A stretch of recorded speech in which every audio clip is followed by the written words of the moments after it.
I promise y'all this isn't a joke. I promise. I'm going to be upfront with this because legitimately, this is how I'm feeling right now, man.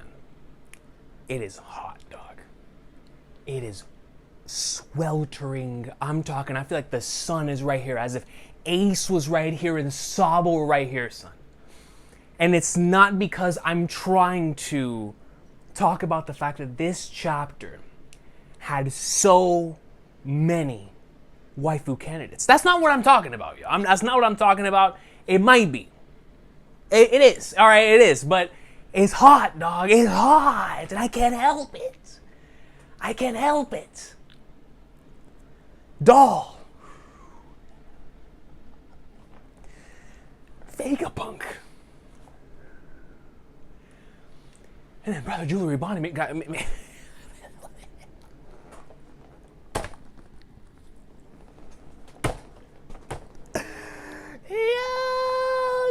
But all that aside, on a serious note,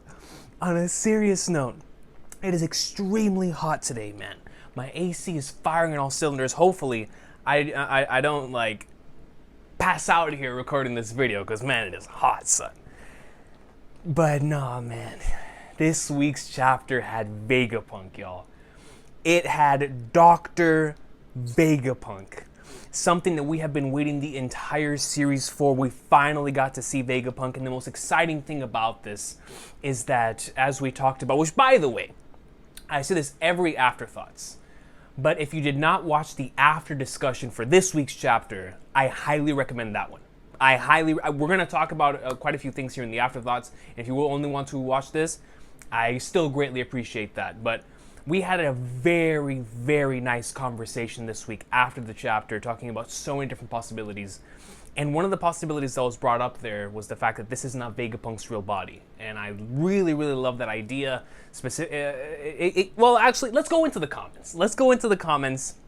I asked my members to provide comments this week for the Afterthoughts, and we have quite a few questions, theories, comments, and stuff of that nature.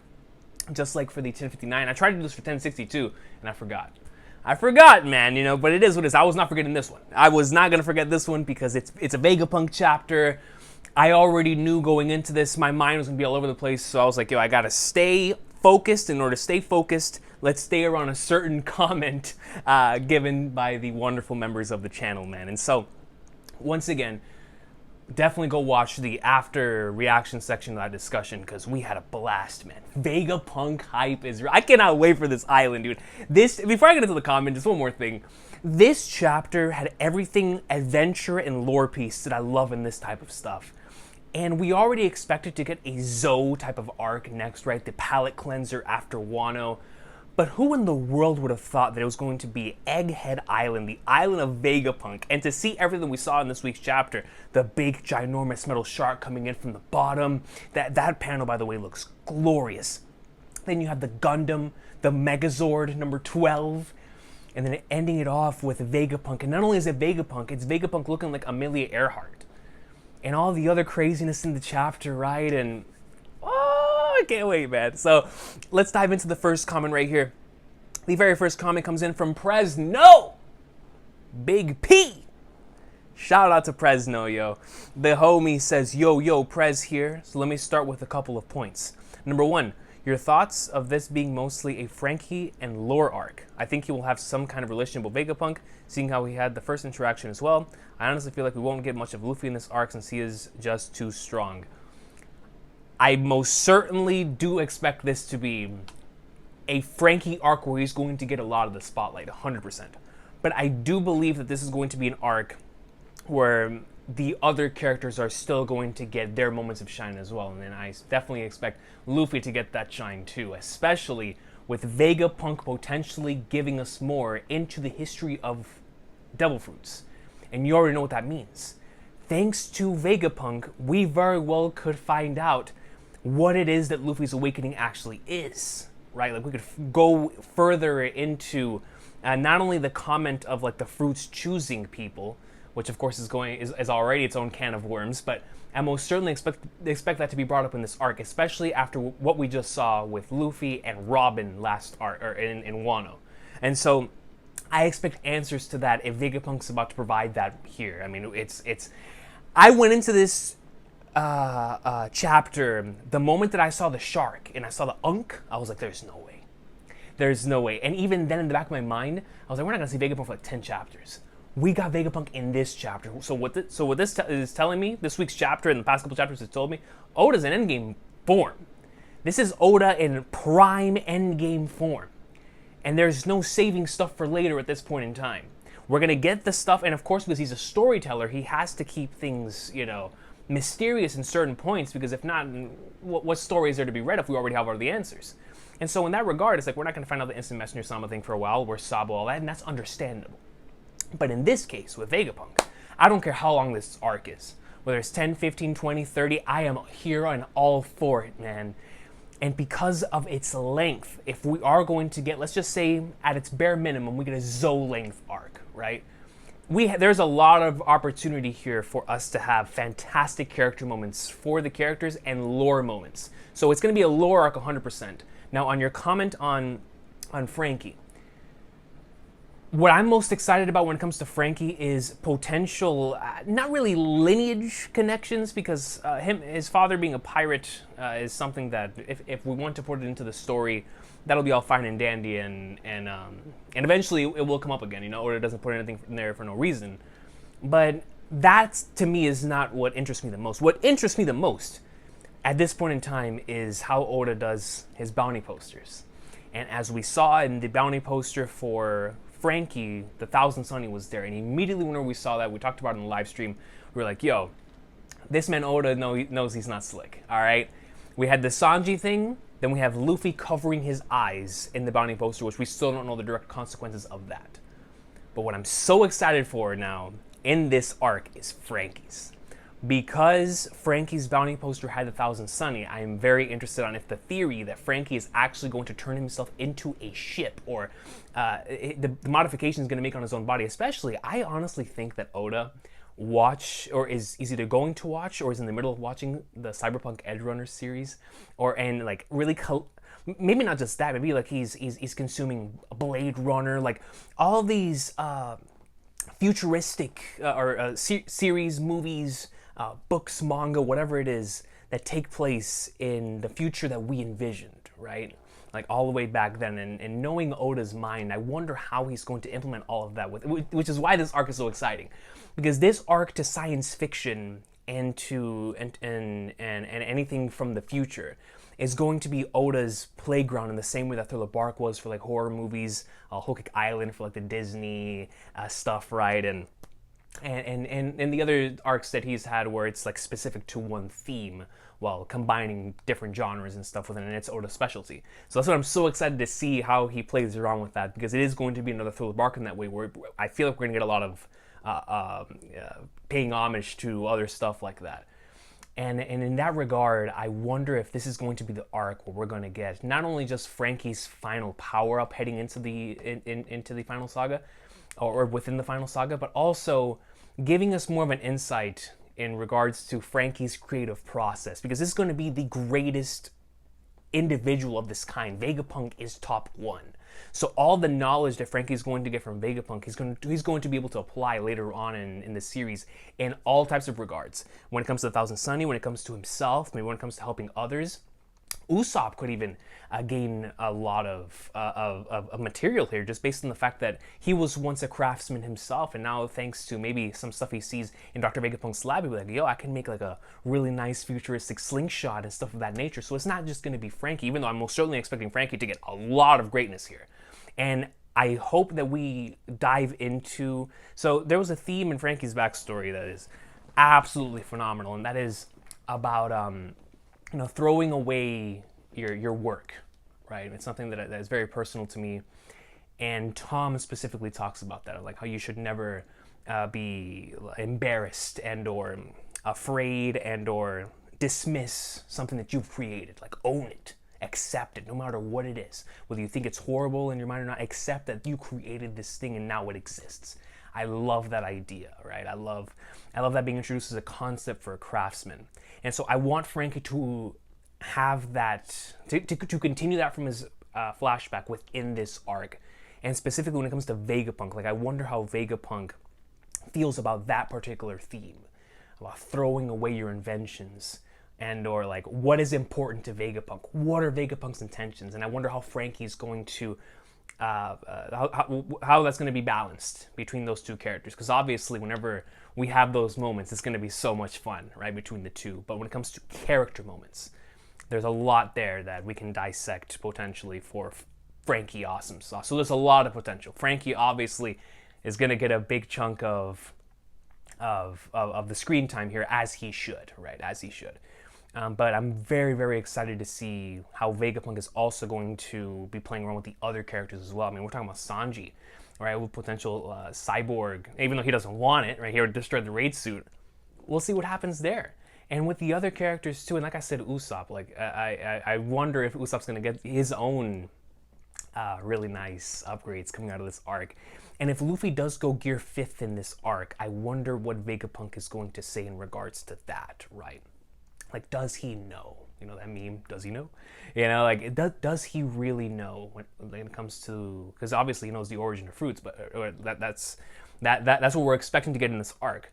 So it's like, once that happens, as it was stated in that SBS, that once we meet Vegapunk, we're going to find out all this stuff. In what way is this going to be told? Story time, like in the Odin flashback, where we got the story, and then we saw it in flashback form, or is it just going to be told to us through a lore dump like in Zoe? Who knows? Who knows? But I most certainly expect this to be a Frankie and lore arc for sure, but not just Frankie. I'm expecting the rest of the Straw Hats to also get their shine too, but definitely Frankie as a central focal point, absolutely. And then number 2, I love this comment, by the way, man. Something about a fun thought a friend of mine had is the chances of Child Boa meeting Luffy and she becomes a fangirl of him. That would be just Oda. You know what I mean? That would just be classic Oda comedy at its finest. They send Hancock to go take care of the situation. Hancock sees Luffy, and it's just that would be so perfect that I need it to happen. I need it to happen now. It'd be funny as hell, since apparently the Seraphims are on Egghead. Exactly, right? So if the Seraphims are here, this is going to be the perfect opportunity for Zoro to potentially fight the Seraphim Mihawk. The Hancock and Luffy seem to happen, and for us to see the other ones that are here too, as we talked about in the stream. I wouldn't be surprised if there's some really, really spooky Seraphims that are here, like that are gonna have a shook, right? So exciting stuff, a lot of opportunity for comedy when it comes to Seraphims, and some really, really awesome action scenes. The Punk Hazard vibes are real, man. They are so real, and I love it. But thank you, Presdo. I appreciate you. The next comment here comes in from Rohan C. Shout out to Rohan C. And says Vegapunk had a 02 written on her suit, so there must have been someone with 01 too. Maybe I'm overthinking it. You know, Rohan C. I've been thinking about this a lot. When it comes to when we see the 01, is that going to be the implied real body of Vegapunk, or the body that Vegapunk is currently inhabiting? Because at this point, Vegapunk could be. Have you guys ever watched Hector con Carne? It was like I forgot. It was like in the Billy Mandy universe, but it was. Anyways, whenever I thought of Vegapunk, I always thought of like this brain in a tube type of thing that was like walking around, like kind of like Ado Nieto from Bleach. And I was like, okay, so when we get to Vegapunk, are we gonna get something like that, or is this gonna be this old dude that it's gonna be like the Rick and Morty stuff, right? Like, is that the type of stuff that we're getting? And right now, it looks like this might just be an individual, as we're talking about in the stream, that controls multiple different bodies, but from one point that we have yet to see. And obviously, like someone pointed out on the stream as well, we did not see the Oda box for Vegapunk either. So what I'm led to believe is, since we saw the 02 in this chapter, 01 might actually be the main body, or at least the body that we are led to believe is the one that Vegapunk is going to be in most of the time after this arc, right? So let's just say Vegapunk shows up in the final war. Vegapunk's probably going to show up in the 01 body, because that might be the main body, right? And so I'm going to assume that either we're going to get the Oda box that says Vegapunk when we see the 01 body, or when we get past the 01 body and we see his actual body.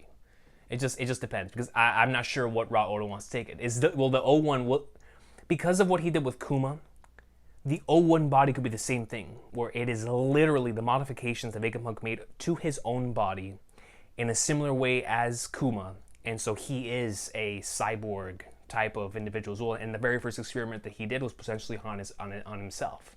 That'd be really, really cool, honestly. So that could be the case. That could be the case, but I'm right there with you. I don't think you're overthinking it at all. I do believe there is, as we saw in this chapter, the 12, the Gundam. I believe it'll go from 1 to 12 and beyond. There might be even more than that, because this is Vegapunk's. He probably has control of this entire island, multiple different things that he could just control at will, right? And so we'll see what happens, but thank you so much for that, Rohan C. I appreciate you for the comment. Next one comes in from Recon. It says, I got one theory and one observation for you, Goat. Hey, lay it on me, Recon. Theory, this will be a lore arc like Zoe, absolutely 150%. With a focus on Frankie and Usopp. Yes! Yes! Yo, Recon. See, I just said Recon. That's how you know we're on the same wavelength. That's how you know we're on the same... So, yo, Recon, yo. Says, with a focus on Frankie and Usopp, the two Tinkers and inventors of the group. Yes! Please! I also think we will get an explanation. Yes! Yes! To the Devil Fruit Seed and Punk Hazard. Please! And honestly, even more so than that, I would not be surprised if we went really far into depth in regards to the artificial fruits and stuff of that nature, right? The other potential clones that they tried to do. We might even see somebody on this island, or Vegapunk talk about somebody having the clone of the Gomu Gomu no Mi. You know, like, there's a lot of different possibilities there, and that's super, super exciting. Yo, if we get the Kaido Seraphim here, oh man. But no, 100% with you on so far, Recon. Observation, this arc parallels the start of Punk Hazard. The Straw Hats are on the way from an island where they get diverted to save someone, then stumble upon an island that was once inhabited by Vegapunk. Facts. With Tashigi and possibly Smoker returning. Facts. Its intention reminds us of when the whales appeared at the start of the New World. Yes. Recon, I don't know what else to add. Yeah, you said it better than I ever could. I agree with absolutely everything that you said. And in regards to the parallels to Punk Hazard, I think all of this is very intentional. Like, very, very intentional in regards to the parallels back to Punk Hazard, to truly showcase that island that we were on was Vegapunk's territory. Like, well, we're heading, like, that was the, you know, whenever you get a taste of something, but then you enter the actual place and it's everywhere. That's what Punk Hazard was. Punk Hazard was like, you get a taste. And right here, you have the whole full course meal. Like, this is the Vegapunk stuff. This is the future. Because as we've already seen at multiple points in the post-time skip, we've been leading up to this, right? In Punk Hazard, we got to see, you know, with the mechanical dragon and all of the insanity there in Punk Hazard in regards to the experiments and whatnot. Then we cut over to Whole Cake Island. We got to see actual cyborg technology. Then we cut over to Wano, and we see how Queen is utilizing it as well. And so it's been built up that we would eventually get to something like this. But to know an entire island is going to be built of this type of stuff is like, it's insane. I love it. I love it. But yo, 100% with you in all of those. In all of those, Recon. 110%. But thank you so much for that comment. And then we have Subra coming in and states, and a shout out to Subra, says, some theories and predictions are there for me, though the theory is same like the others. The girl is not Vegapunk, but I wrote a theory regarding how everything works. All right, let's see. Number one, we can think Punk 02 design is inspired from Amelia Earhart. Absolutely. So my prediction is, if Vegapunk is someone who will be inspired from a scientist, my bet is Stephen Hawking. Oh, that's interesting. He used to communicate through an SGD, a computer system through which he shared his thoughts. That's factual. So Punk 02 might be Vegapunk's new communication device, or it might be his new body. He might be keeping his brain alive through android or cyborgs. I agree with that statement, especially if Vegapunk has been around since the Void Century, or maybe a little bit before that. Like, depending on how old Vegapunk is, preserving his brain through the generations is something that I actually find is very, very interesting and would be perfectly in line with his character, and we've been talking about it so far. So I love that. Number two, going back to NL's cover story. NL, dude, Skypiea continues to bang, man. I have been thinking about that arc so, and y'all know I'm a Skypiea fanboy, right? Like that, Skypiea. So it's like automatically, that's one of the first things I always think back to is that arc when it comes to anything in this series. But something that's been really, really interesting lately is the connections to certain parts of that arc in regards to its lore and the character of NL. Yo, it's like, now that we get... Oh, let me stop myself before I go down the rabbit hole. Focus! I've got the cover story up, Subra, so I see it right here, chapter 448. You're absolutely right. Old scientist who creates a robot/android and... NL covers. Dude, the NL cover story, that man Oda will drive the NL cover story. That was just So many things from the lore of the series was packed in there that by the time the series ends and we look back on it, we're gonna be like, oh my good. We're already looking back on it and being like, oh my goodness. But there's an old sign as a great robot slash android. Later we saw that old man dies, sleeping in a coffin. So I have to guess that he is at least has a relation to Vegapunk. Definitely potential possibility there. Or that might be the original Vegapunk's 01. I don't know if it'll be the original Vegapunk 01, since like I said, I do believe that Vegapunk originally modified his own body first. So his own body is still probably going to look very young in regards to the modifications that were done to his body, the 01 body at least. But the old man having a relation, some sort of relation to Vegapunk and those types of characters, I can absolutely see that being the case. And then a prediction. Master of Foreshadowing Oda just gave us a bounty poster of Frankie with Sunny.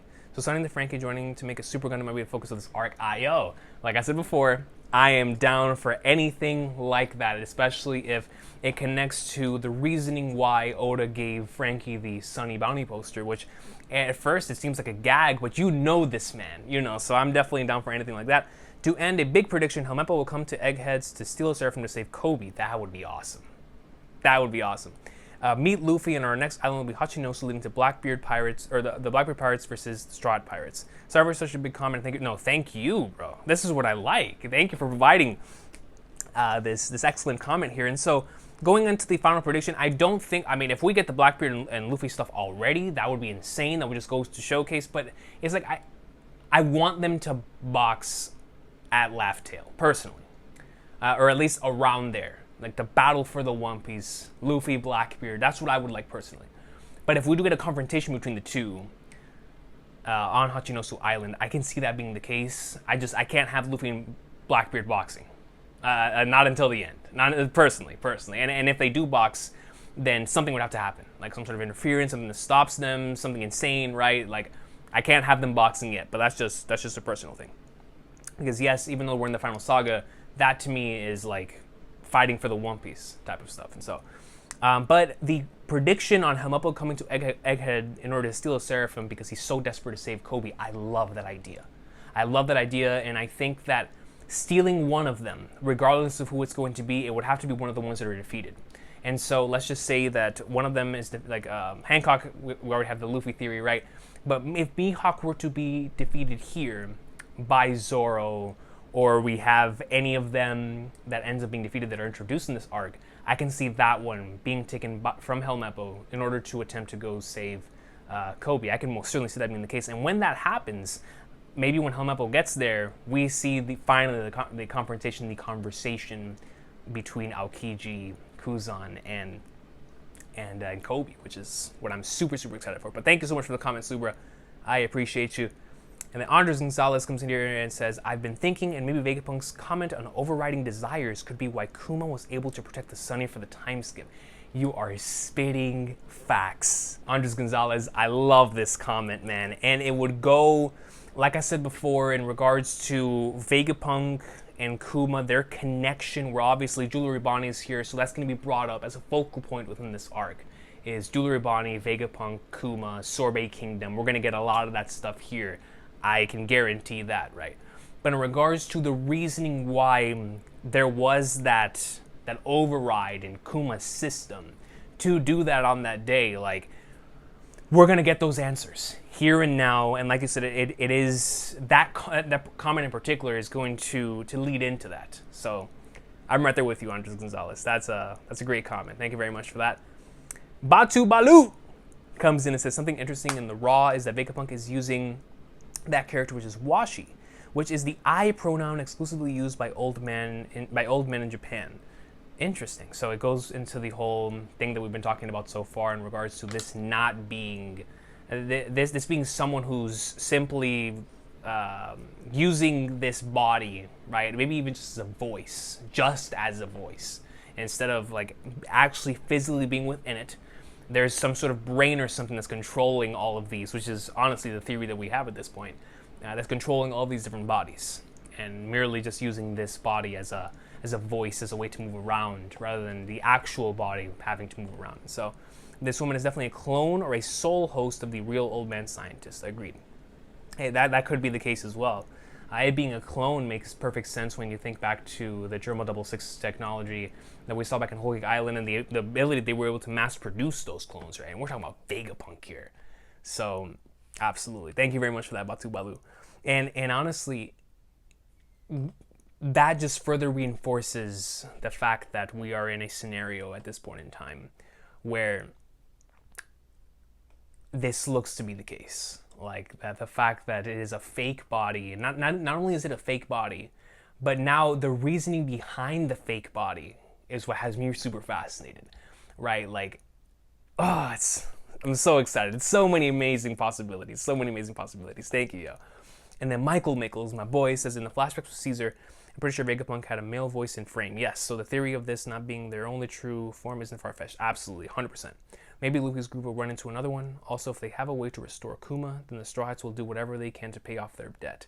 Can't wait for this new alliance with another supernova. Yo, this other alliance with Bonnie at this point in time is going to serve not only great for us from a fun possibility, as I've stated multiple times here, there's a lot of fun that potentially could be had, right? Bonnie potentially aging certain Straw Hats right now. Bonnie is with Luffy, Chopper, and Jinbei.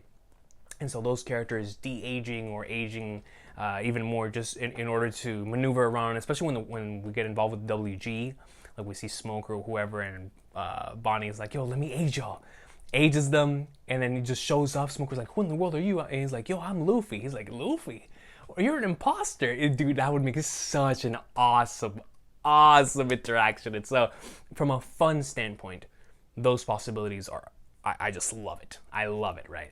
And then in regards to the actual story, obviously, as we brought up before, the connection there to Vegapunk and Kuma in that scenario is there. The emotional core is there.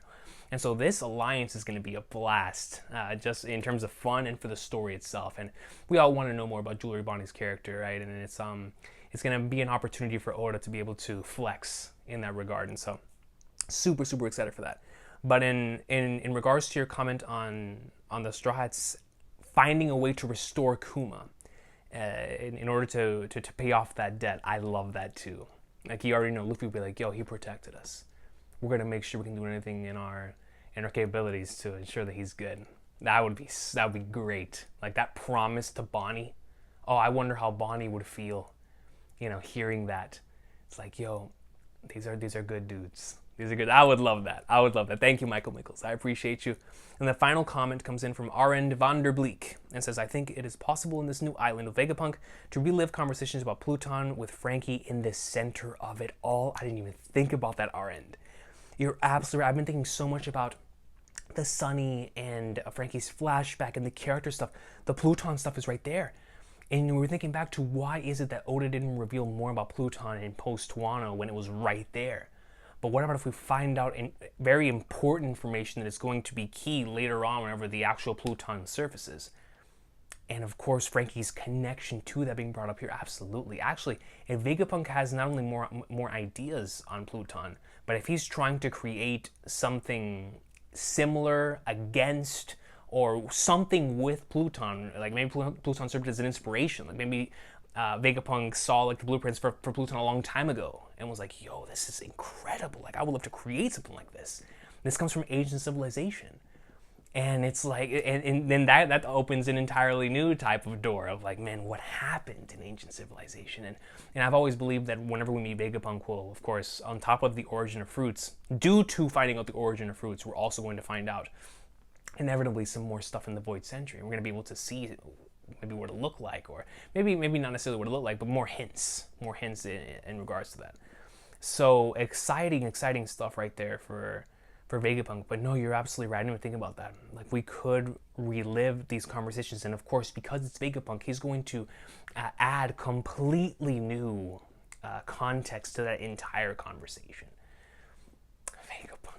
Vegapunk! Thank you, RN Vanderbleek. And then the last thing that I wanted to read before we close off here, the afterthoughts, there was something that I was tagged in that Sandman posted, which I think is very interesting. Let me pull back. So shout out to CRGO3 for tagging me in this. Sandman states, in the latest chapter, Hibari's Japanese speech style is inevitably lost in translation.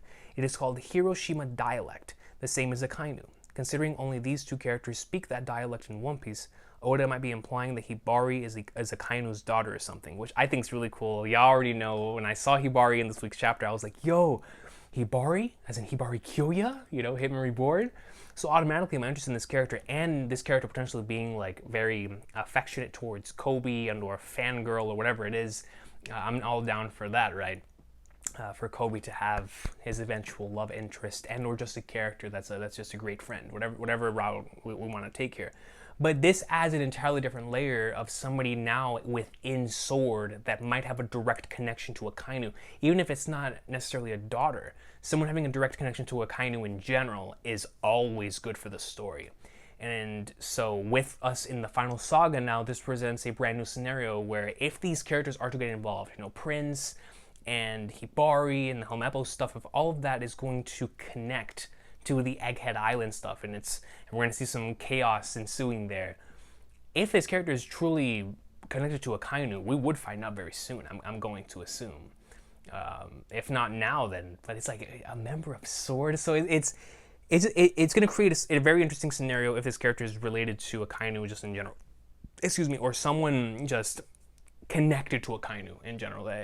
Like I said, any type of connection is going to be important to such an important character. But in that regard, especially here at Egghead, to have someone like that is going to be crazy. Crazy, man. And so, shout out to all the comments, and shout out to Sandman for pointing this out. I truly, truly appreciate y'all. Once again, we talked a lot about this chapter in the after stream. But my final thoughts on this chapter, capping off a legendary back-to-back stretch, and it's still not over. When we come back, it continues. But the last thing I was expecting when I read this chapter was to see Dr. Vegapunk. Considering that we had gotten so many insane chapters, and especially with 1060, I was like, he's not going on break. That means something even more special has to follow this. And even though I was expecting something amazing, never in my wildest imagination could I possibly foreseen seeing Vegapunk for the first time in this chapter. And like I said, I don't care if it's the main body, I don't care what it is. The fact that that was Dr. Vegapunk stating that, whether it be through a vessel and in this cyborg character that has presented themselves as Vegapunk here at the end of the chapter, if that is the actual Dr. Vegapunk, if that's a Dr. Vegapunk with modifications to his or her body, whatever it is, I don't care. What matters to me is that this is Vegapunk, and it is time. It is time for what we've been waiting for the entire series in regards to several different lore dumps, and on top of that, the fun I can only imagine Oda's about to have here with this arc. So many different possibilities. I can't wait to see the way that he continues to utilize cyborg technology, shows us the insanity of Vegapunk's mind and brain, and this island set in the future 500 years ago. There's so many awesome possibilities. And just with Vegapunk. And then the possibilities, of course, with the Seraphim getting involved. I love that Hancock comment of the potential fangirl moment, even from the Seraphim. That'd be so cool. The potential chaos that could ensue here with WG and with the Straw Hats, the Bonnie lore and fun moments. It's just, this is adventure piece and lore piece at its finest. And what more could we ask from a palate cleanser after Wano than a Vegapunk-centered arc? We're going to be eating good. I absolutely love this chapter, and more importantly, I love the direction we're going to be going in after this chapter.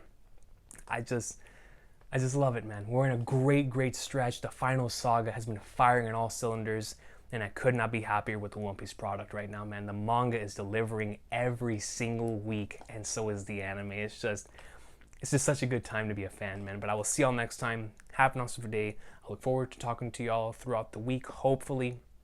And once this whole storm thing passes by, I don't know if it's coming or not, but if it doesn't, definitely going to try to do something this week in regards to the One Piece greatness. But if it does, then I will see y'all as soon as I possibly can to continue to talk about the insanity and all of the crazy possibilities for the Egghead Island arc, man. Let's go, dude. We knew we were gonna diverge and go like someplace crazy, but who in the world would have thought it was gonna be the Vegapunk stuff, man? Ah, I love it. I just love it, man. This is classic One Piece, dude. And what makes the series so special. So I will see y'all. Have a great one. Take care.